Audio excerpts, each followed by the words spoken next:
Ahojte. Blížia sa nám majstrovstvá sveta v hokeji a preto je aj otázka, kto teoreticky môže pomôcť slovenskému tímu. Dnes si budeme rozoberať posily z NHL a z AHL. Ešte pred pokračovaním vás chcem poprosiť o odber, keďže sa už blížime ku 300 odoberateľom.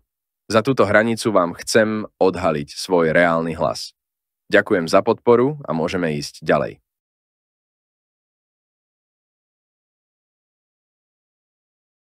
Prvá posila je Tomáš Tatár. Tomáš Tatár hráva za Seattle Kraken.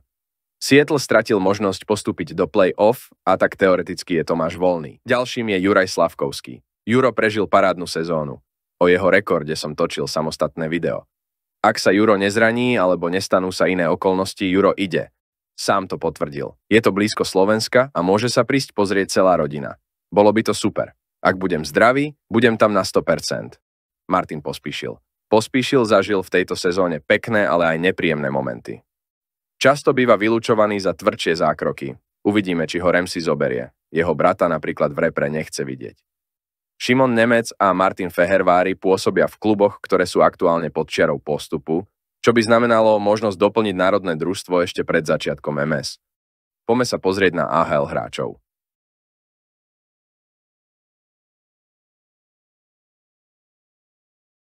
Pali Regenda by mohol dôjsť, Patrik Koch ako tvrdší obranca by sa nám hodil.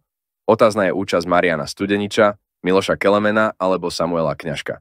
Necháme sa prekvapiť. Budem rád opäť za akúkoľvek podporu.